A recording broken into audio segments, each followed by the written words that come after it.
Good afternoon, Hasselt. Really nice to be here. It's absolutely wonderful, in a way, to see so many people gathered to talk about such a range of subjects. I've hugely enjoyed the morning's talks. I haven't entirely agreed with them, as you will see when you hear my presentation. So you get a sense in which it's great to come to these things with your mind open, but perhaps you're not your mind hanging open like a mouth, so that you can just grab anything that flies by. So I'm encouraging you today to think for yourself when you hear all the talks, and when you go away, to think about which ones had synergies with other ones and which ones didn't really, which ones didn't and maybe contradicted some of the ones you've heard.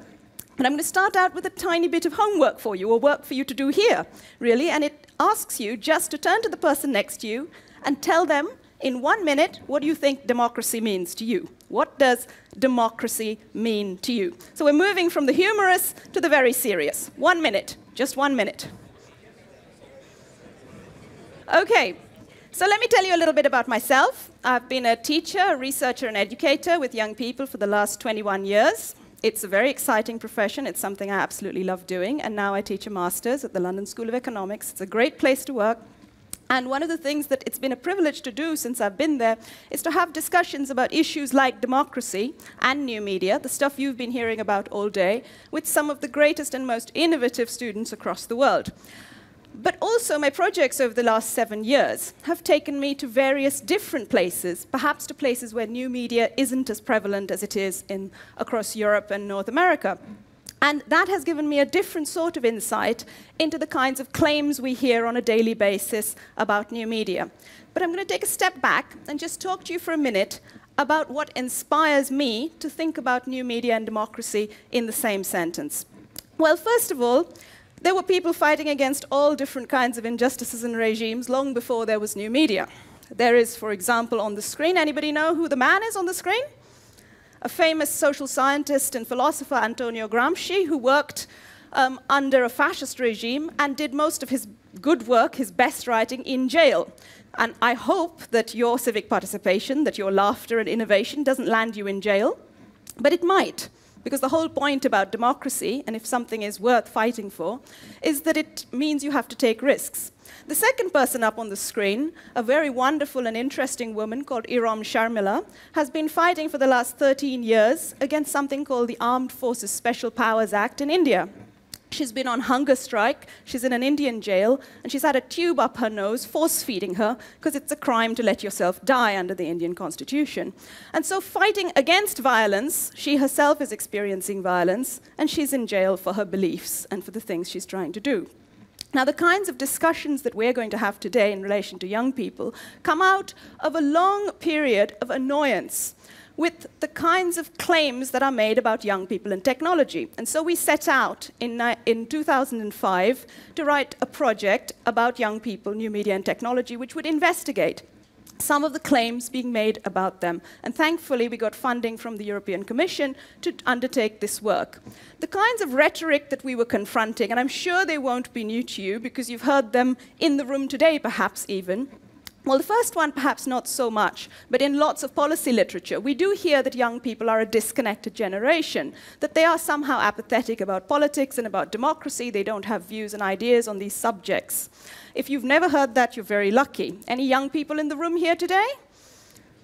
And I know I'm in a country where actually voting is something you have to do rather than something you can choose to do. But if you are in a country where voting is something you can choose to do, you can hear the panic mount as election time comes up. Will they vote or won't they vote?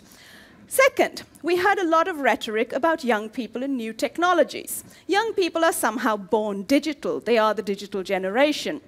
And this may well be the case in middle-class neighborhoods across Western Europe, in middle-class neighborhoods across Eastern Europe, and middle-class neighborhoods across the global South. But actually, there are many places where young people are not the digital generation, and we were very interested to investigate what that means for democracy if everyone's putting democracy online, as we were being told was about to happen. So we heard the term e-democracy being bandied about. We heard a lot of people talking about if you could vote online, then everybody would vote. If we did democracy online, then more people would listen to politicians. And we wondered whether this was true.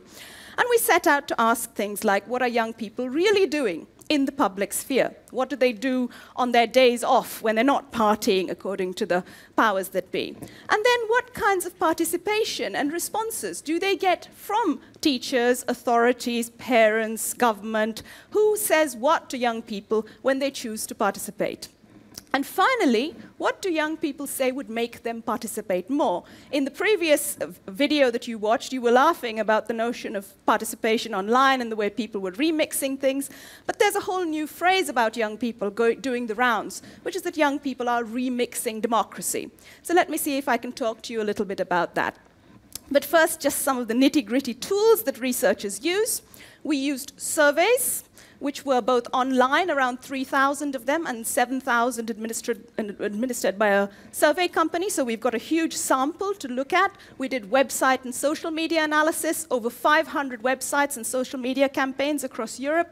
We did in-depth interviews with government people, with political personnel, with politicians, with young people working in different kinds of groups and organizations, and we did focus groups with hundreds of young people across Europe and Turkey. So we had a whole range of material to draw on, which we drew together into a book, and we found really fascinating things about all three of these areas.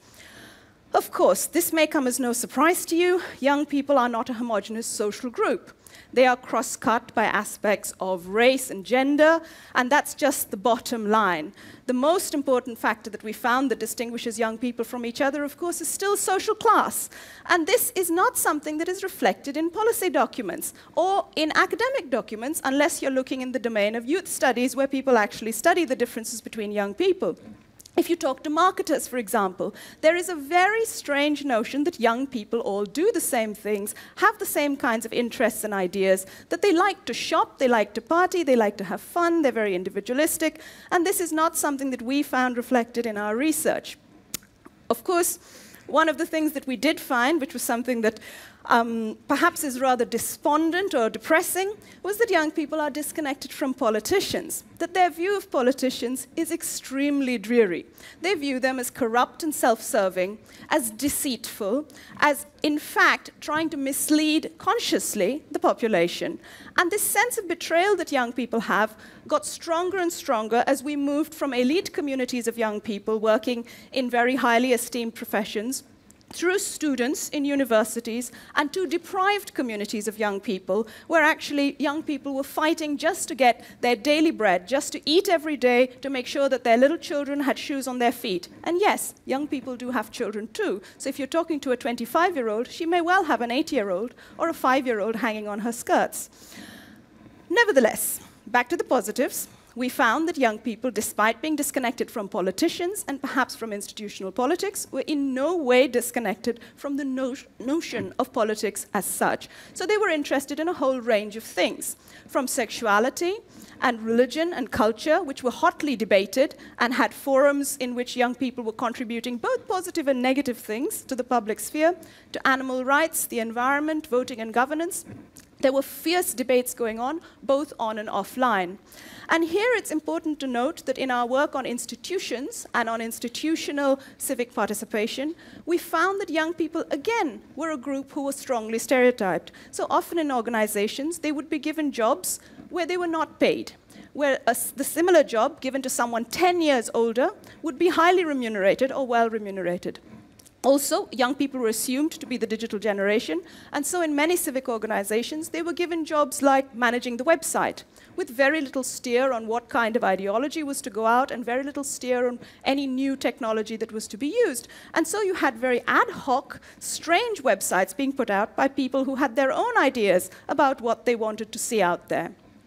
But again, to return to the positive theme in my work, young people, we found, where they were given opportunities, were really keen to engage with local government, with local issues, and with traditional politics. So it wasn't as if everybody was saying the same things. Indeed, we found that there was a lot of appreciation for being given the vote. Where you were given a chance to vote about something, young people were very keen to do so. Interestingly, the reasons given for not voting in elections tended to be the knowledge that if they voted, their views would not be reflected by the government who came into power. A lack of choice in relation to the kinds of politics and politicians that were on offer. And this, you might say, is not an irrational or apathetic or disaffected thing to think. If there is nobody who reflects your views, should you really be going out there and voting for someone? If there are people on there who reflect views that are abhorrent to you, should you be forced to vote for them? Young people told us, and not all young people, but many told us, that one of the things they were keenest to see was politicians held to account in between elections.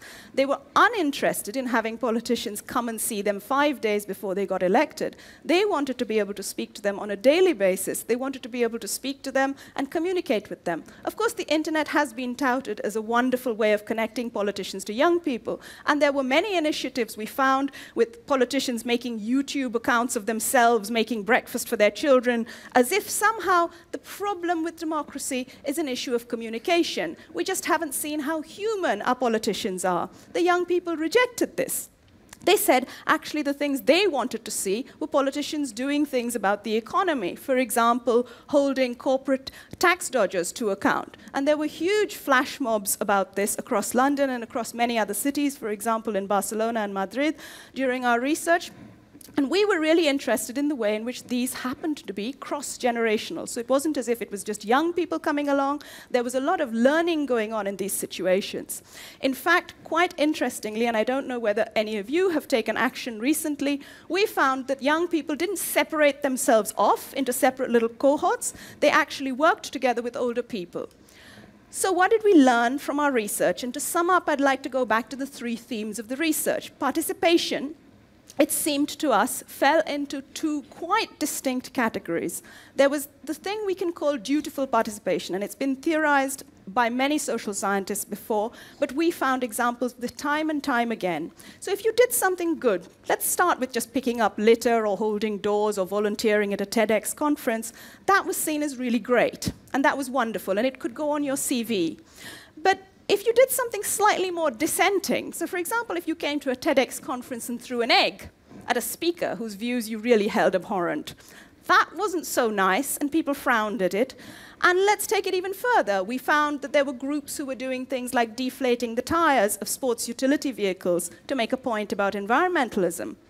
That was not just frowned on, it was evidently something that was legally problematic. And there were a whole series of other dissenting types of participation that we had encountered, which were not at all sanctioned or supported by the government. So when people say young people should participate, what young people are actually hearing is young people should participate, but only in this very, very narrow spectrum of ways. They shouldn't go out and participate in dissenting or critical ways. So this was one of the things that really made us think carefully about what the role of the internet might be in this.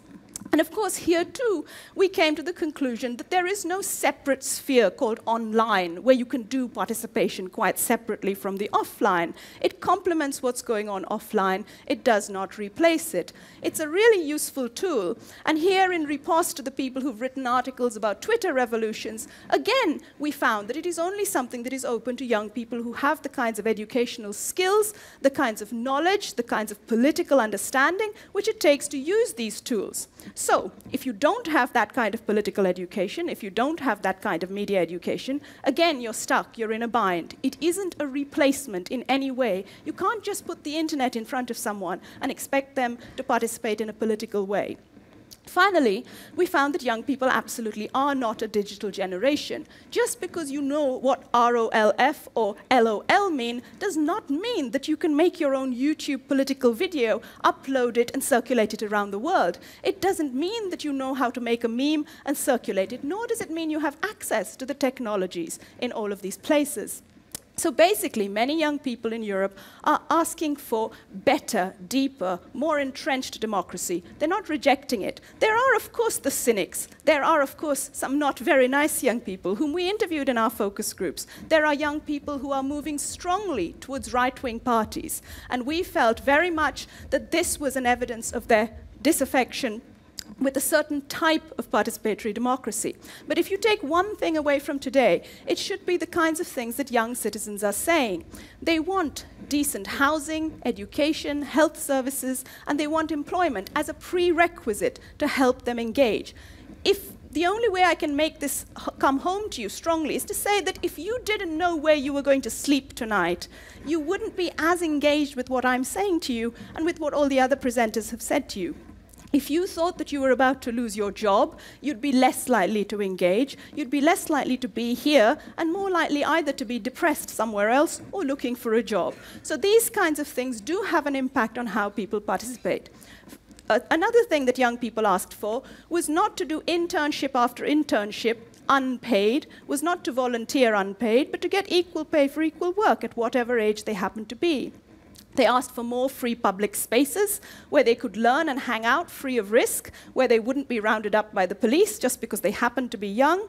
And finally, they wanted policymakers and politicians to do something in between elections. And they then said they would vote. So let us stop fetishizing two things: technology as a quick fix which will somehow lead us all back to democracy, and voting as the pinnacle of democracy. In order to get the vote, what do we think that our forefathers and foremothers had to do? They had to fight. They had to get out there on the streets. And unless we happen to come from an elite class right from 600 years ago, they did fight. They chained themselves to railings. They ran with placards in the streets. They did those kinds of things. So my plea is that we see voting as something good and that's necessary, but we see how it was fought for, and that it isn't the only thing that we can do to enrich democracy. Thank you very much.